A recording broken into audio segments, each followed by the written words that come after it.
Gotham. Book 3. By Charles Churchill. Can the fond mother from herself depart? Can she forget the darling of her heart, the little darling whom she bore and bred, nursed on her knees, and at her bosom fed, to whom she seemed her every thought to give, and in whose life alone she seemed to live? Yes, from herself the mother may depart, she may forget the darling of her heart, the little darling whom she bore and bred, nursed on her knees, and at her bosom fed, to whom she seemed her every thought to give, and in whose life alone she seemed to live. But I cannot forget, whilst life remains, and pours her current through these swelling veins, whilst memory offers up at reason's shrine, but I cannot forget that Gotham's mine. Can the stern mother, than the brute more wild, from her disnatured breast tear her young child, flesh of her flesh, and of her bone the bone, and dash the smiling babe against a stone? Yes, the stern mother, than the brute more wild, from her disnatured breast may tear her child, flesh of her flesh, and of her bone the bone, and dash the smiling babe against a stone. But I, forbid it, heaven, but I can never, the love of Gotham from this bosom tear, can never so far true royalty pervert, from its fair course, to do my people hurt. With how much ease, with how much confidence, as if, superior to each grosser sense, reason had only, in full power arrayed, to manifest her will, and be obeyed, men make resolves, and pass into decrees, the motions of the mind. With how much ease, in such resolves, doth passion make a flaw, and bring to nothing what was raised to law. In empire young, scarce warm on Gotham's throne, the dangers and the sweets of power unknown, pleased, though I scarce know why, like some young child, whose little senses each new toy turns wild, how do I hold sweet dalliance with my crown, and wanton with dominion, how lay down, without the sanction of a precedent, rules of most large and absolute extent, rules which from sense of public virtue spring, and all at once commence a patriot king. But, for the day of trial is at hand, and the whole fortunes of a mighty land are staked on me, and all their weal or woe must from my good or evil conduct flow. Will I, or can I, on a fair review, as I assume that name, deserve it too? Have I well weighed the great, the noble part I'm now to play? Have I explored my heart, that labyrinth of fraud, that deep dark cell, where, unsuspected even by me, may dwell 10,000 follies? Have I found out there what I am fit to do, and what to bear? Have I traced every passion to its rise, nor spared one lurking seed of treacherous vice? Have I familiar with my nature grown? And am I fairly to myself made known? A patriot king. Why, 'tis a name which bears the more immediate stamp of heaven, which wears the nearest, best resemblance we can show of God above, through all his works below. To still the voice of discord in the land, to make weak factions discontented band, detected, weak, and crumbling to decay. With hunger pinched, on their own vitals prey, like brethren, in the self-same interests warmed, like different bodies, with one soul informed, to make a nation, nobly raised above all meaner thought, grow up in common love, to give the laws due vigor, and to hold that secret balance, temperate, yet bold, with such an equal hand, that those who fear may yet approve, and own my justice clear, to be a common father, to secure the weak from violence, from pride the poor, vice and her sons to banish in disgrace, to make corruption dread to show her face, to bid afflicted virtue take new state, and be at last acquainted with the great of all religions, to elect the best, nor let her priests be made a standing jest, rewards for worth with liberal hand to carve, to love the arts, nor let the artist starve, to make fair plenty through the realm increase, give fame in war, and happiness in peace, to see my people virtuous, great, and free, and know that all those blessings flow from me. Oh, 'tis a joy too exquisite, a thought which flatters nature more than flattery ought. 'Tis a great, glorious task, for man too hard, but no less great, less glorious the reward, the best reward which here to man is given. 'Tis more than earth, and little short of heaven, a task, if such comparison may be, the same in nature, differing in degree, like that which God, on whom for aid I call, performs with ease, and yet performs to all. How much do they mistake, how little know, of kings, of kingdoms, and the pains which flow from royalty, who fancy that a crown, because it glistens, must be lined with down. With outside show, and vain appearance caught, they look no further, and, by folly taught, prize high the toys of thrones, but never find one of the many cares which lurk behind. The gem they worship which a crown adorns, nor once suspect that crown is lined with thorns. Oh, might reflection folly's place apply, would we one moment use her piercing eye, then should we find what woe from grandeur springs, and learn to pity, not to envy kings. The villager, born humbly and bred hard, content his wealth, and poverty his guard, in action simply just, in conscience clear, by guilt untainted, undisturbed by fear, his means but scanty, and his wants but few, labor his business, and his pleasure too, enjoys more comforts in a single hour, than ages give the wretch condemned to power.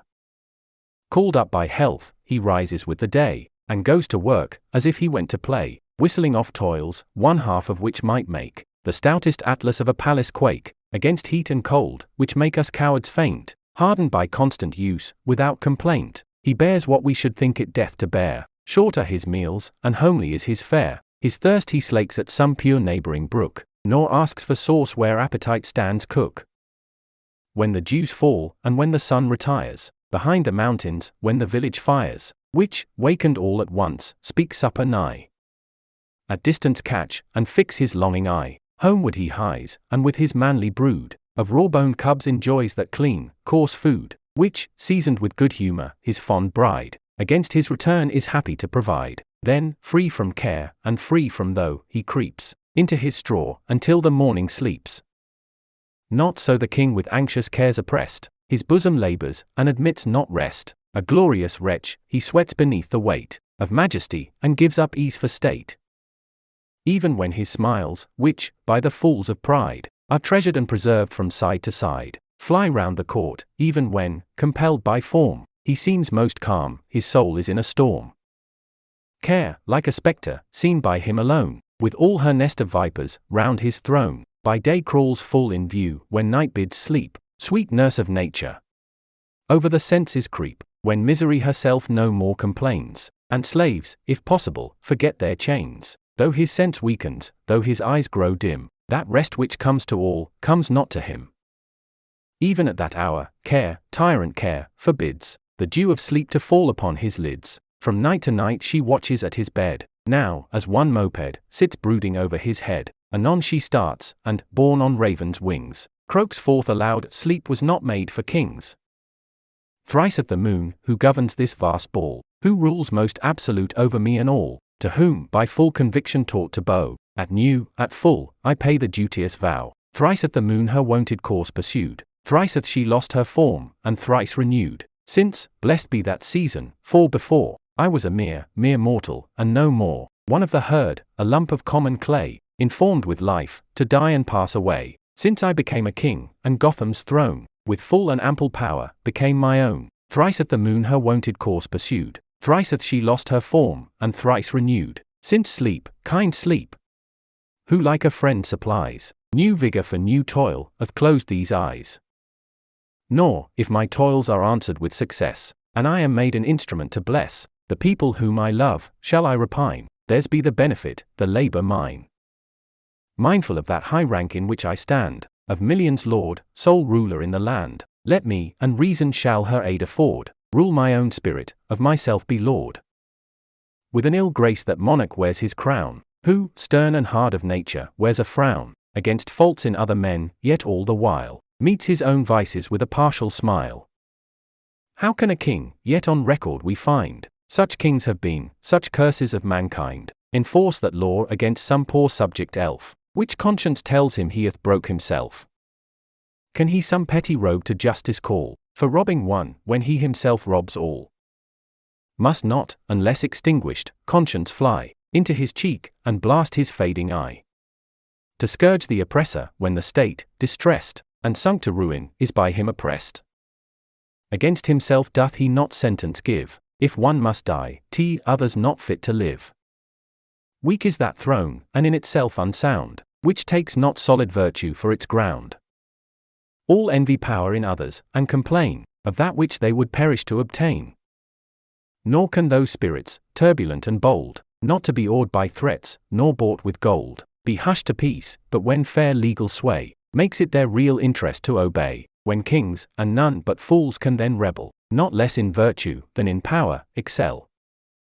Be that my object, that my constant care, and may my soul's best wishes centre there, be it my task to seek, nor seek in vain, not only how to live, but how to reign, and to those virtues which from reason spring, and grace the man, join those which grace the king. First, for strict duty bids my care extend, and reach to all who on that care depend, bids me with servants keep a steady hand, and watch over all my proxies in the land. First, and that method reason shall support, before I look into, and purge my court, before I cleanse the stable of the state, let me fix things which to myself relate. That done, and all accounts well settled here, in resolution firm, in honor clear, tremble, ye slaves. Who dare abuse your trust? Who dare be villains, when your king is just? Are there, amongst those officers of state, to whom our sacred power we delegate, who hold our place and office in the realm, who, in our name commissioned, guide the helm? Are there, who, trusting to our love of ease, oppress our subjects, wrest our just decrees, and make the laws, warped from their fair intent, to speak a language which they never meant? Are there such men, and can the fools depend on holding out in safety to their end? Can they so much, from thoughts of danger free, deceive themselves, so much misdeed of me, to think that I will prove a statesman's tool, and live a stranger where I ought to rule? What? To myself and to my state unjust, shall I from ministers take things on trust, and, sinking low the credit of my throne, depend upon dependence of my own? Shall I, most certain source of future cares, not use my judgment, but depend on theirs? Shall I, true puppet-like, be mocked with state, have nothing but the name of being great, attend at councils which I must not weigh, do what they bid, and what they dictate, say, enrobed, and hoisted up into my chair, only to be a royal cipher there? Perish the thought 'tis treason to my throne, and who but thinks it, could his thoughts be known, insults me more than he, who, leagued with hell, shall rise in arms, and against my crown rebel. The wicked statesman, whose false heart pursues a train of guilt, who acts with double views, and wears a double face, whose base designs strike at his monarch's throne, who undermines, even whilst he seems his wishes to support, who seizes all departments, packs a court, maintains an agent on the judgment seat, to screen his crimes and make his frauds complete, new models armies, and around the throne, will suffer none but creatures of his own, conscious of such his baseness, well may try, against the light to shut his master's eye, to keep him cooped, and far removed from those, who, brave and honest, dare his crimes disclose, nor ever let him in one place appear, where truth, unwelcome truth, may wound his ear. Attempts like these, well weighed, themselves proclaim, and, whilst they publish, balk their author's aim. Kings must be blind into such snares to run, or, worse, with open eyes must be undone. The minister of honesty and worth demands the day to bring his actions forth, calls on the sun to shine with fiercer rays, and braves that trial which must end in praise. None fly the day, and seek the shades of night, but those whose actions cannot bear the light. None wish their king in ignorance to hold, but those who feel that knowledge must unfold their hidden guilt, and, that dark mist dispelled, by which their places and their lives are held. Confusion wait them, and, by justice led, in vengeance fall on every traitor's head. Aware of this, and cautioned against the pit, where kings have oft been lost, shall I submit, and rust in chains like these? Shall I give way, and whilst my helpless subjects fall a prey to power abused, in ignorance sit down, nor dare assert the honor of my crown? When stern rebellion, if that odious name, justly belongs to those whose only aim is to preserve their country, who oppose, in honor leagued, none but their country's foes, who only seek their own, and found their cause, in due regard for violated laws. When stern rebellion, who no longer feels, nor fears rebuke, a nation at her heels, a nation up in arms, though strong not proud, knocks at the palace gate, and, calling loud for due redress, presents, from truth's fair pen, a list of wrongs, not to be borne by men. How must that king be humbled, how disgrace all that is royal in his name and place, who, thus called forth to answer, can advance no other plea but that of ignorance? A vile defense, which was his all at stake, the meanest subject well might blush to make, a filthy source, from whence shame ever springs, a stain to all, but most a stain to kings. The soul with great and manly feelings warmed, panting for knowledge, rests not till informed, and shall not I, fired with the glorious zeal, feel those brave passions which my subjects feel? Or can a just excuse from ignorance flow, to me, whose first great duty is to know? Hence, ignorance. Thy settled, dull, blank eye would hurt me, though I knew no reason why. Hence, ignorance. thy slavish shackles bind, the free-born soul, and lethargies the mind. Of thee, begot by pride, who looked with scorn on every meaner match, of thee was born that grave inflexibility of soul, which reason can't convince, nor fear control, which neither arguments nor prayers can reach, and nothing less than utter ruin teach. Hence, ignorance. Hence to that depth of night, where thou was born, where not one gleam of light may wound thine eye. Hence to some dreary cell, where monks with superstition love to dwell, or in some college soothe thy lazy pride, and with the heads of colleges reside. Fit mate for royalty thou canst not be, and if no mate for kings, no mate for me. Come, study. Like a torrent swelled with rains, which, rushing down the mountains, over the plains, spreads horror wide, and yet, in horror kind, leaves seeds of future fruitfulness behind. Come, study. Painful though thy course, and slow, thy real worth by thy effects we know. Parent of knowledge, come. Not thee I call, who, grave and dull, in college or in hall, dost sit, all solemn sad, and moping weigh things which, when found, thy labours can't repay, nor, in one hand, fit emblem of thy trade, a rod, in other, gaudily arrayed, a hornbook gilt and lettered, call I thee, who dost in form preside over A, B, C, nor, siren though thou art, and thy strange charms, as it were by magic, lure men to thine arms, do I call thee, who, through a winding maze, a labyrinth of puzzling, pleasing ways, dost lead us at the last to those rich plains, where, in full glory, real science reigns. Fair though thou art, and lovely to mine eye, though full rewards in thy possession lie, to crown man's wish, and do thy favourites grace, though, was I stationed in an humbler place, I could be ever happy in thy sight, toil with thee all the day, and through the night, toil on from watch to watch, bidding my eye, fast riveted on science, sleep defy. Yet, such the hardships which from empire flow, must I thy sweet society forego, and to some happy rival's arms resign those charms which can, alas, no more be mine. No more from hour to hour, from day to day, shall I pursue thy steps, and urge my way, where eager love of science calls. No more attempt those paths which man never trod before. No more the mountain scaled, the desert crossed, losing myself, nor knowing I was lost. Travel through woods, through wilds, from morn to night, from night to morn, yet travel with delight, and having found thee, lay me down content, own all my toil well paid, my time well spent. Farewell, ye muses too. For such mean things, must not presume to dwell with mighty kings. Farewell, ye muses. Though it cuts my heart, even to the quick, we must forever part. When the fresh morn bade lusty nature wake, when the birds, sweetly twittering through the brake, tune their soft pipes, when, from the neighbouring bloom, sipping the dew, each zephyr stole perfume, when all things with new vigour were inspired, and seemed to say they never could be tired, how often have we strayed, whilst sportive rhyme deceived the way and clipped the wings of time, over hill, over dale, how often laughed to see yourselves made visible to none but me, the clown, his work suspended, gape and stare, and seem to think that I conversed with air. When the sun, beating on the parched soil, seemed to proclaim an interval of toil, when a faint languor crept through every breast, and things most used to labour wished for rest, how often, underneath a reverend oak, where safe, and fearless of the impious stroke, some sacred dryad lived, or in some grove, where, with capricious fingers, fancy wove her fairy bower, whilst nature all the while looked on, and viewed her mockeries with a smile, have we held converse sweet? How often laid fast by the Thames, in Ham's inspiring shade, amongst those poets which make up your train, and, after death, pour forth the sacred strain, have I, at your command, in verse grown grey, but not impaired, heard Dryden tune that lay, which might have drawn an angel from his sphere, and kept him from his office listening here. When dreary night, with Morpheus in her train, led on by silence to resume her reign, with darkness covering, as with a robe, the scene of levity, blanked half the globe, how oft, enchanted with your heavenly strains, which stole me from myself, which in soft chains of music bound my soul, how oft have I, sounds more than human floating through the sky, attentive sat, whilst night, against her will, transported with the harmony, stood still.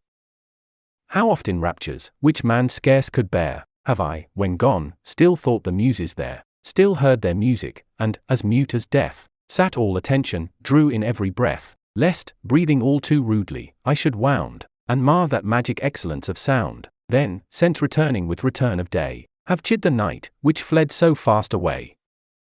Such my pursuits, and such my joys of yore, such were my mates, but now my mates no more.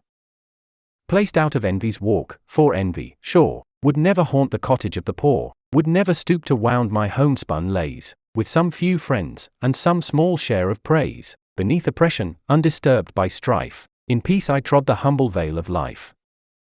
Farewell, these scenes of ease, this tranquil state, welcome the troubles which on empire wait. Light toys from this day forth I disavow, they pleased me once, but cannot suit me now, to common men all common things are free, what honours them, might fix disgrace on me.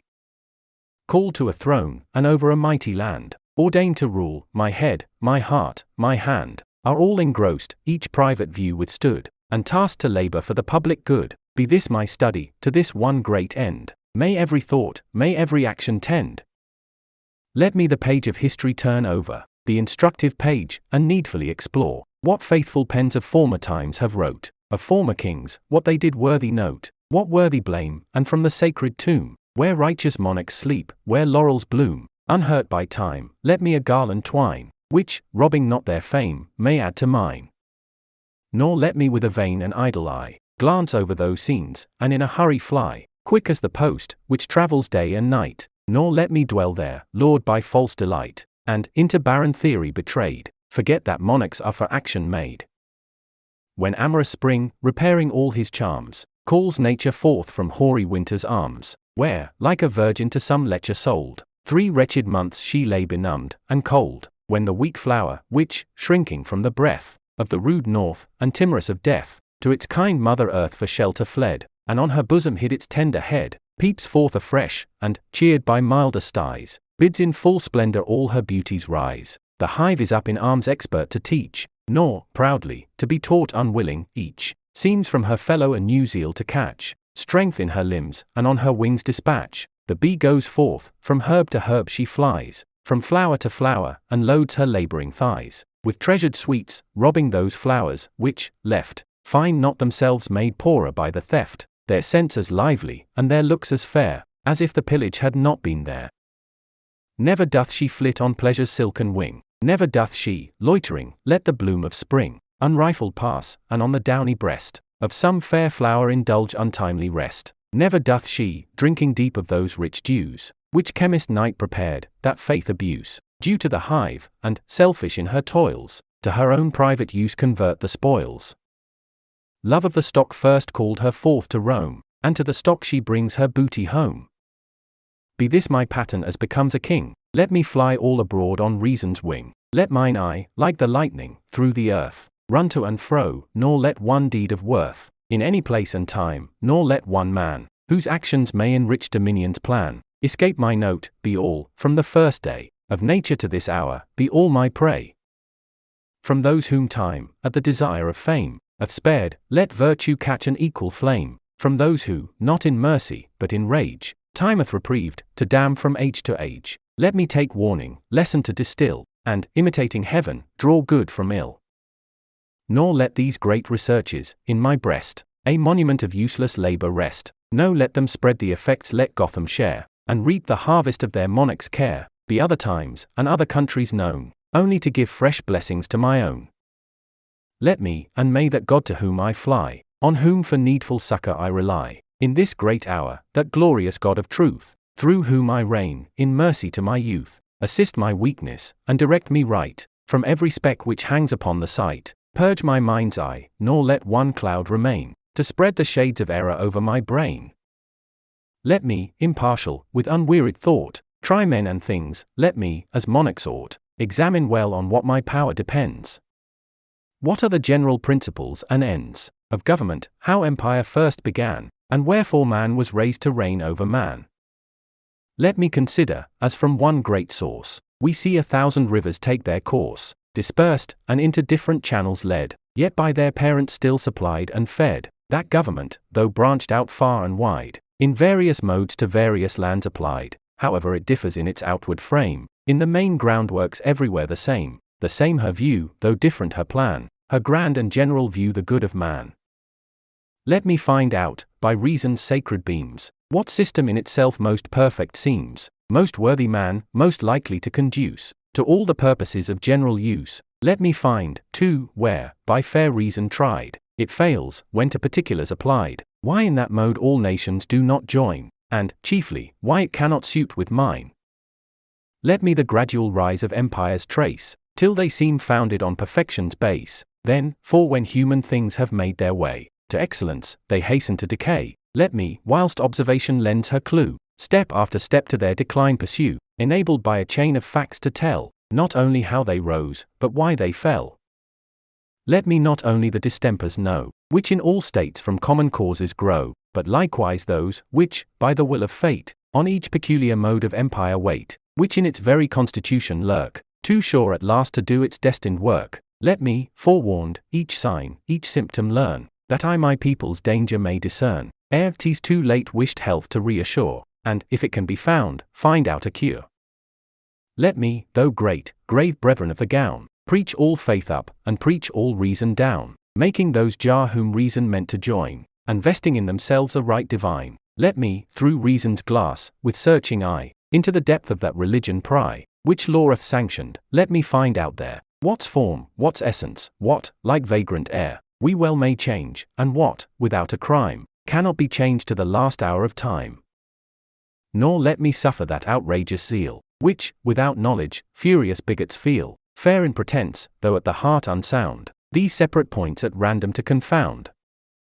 The times have been when priests have dared to tread, proud and insulting, on their monarch's head, when, whilst they made religion a pretence, out of the world they banished common sense, when some soft king, too open to deceit, easy and unsuspecting joined the cheat, duped by mock piety, and gave his name, to serve the vilest purposes of shame.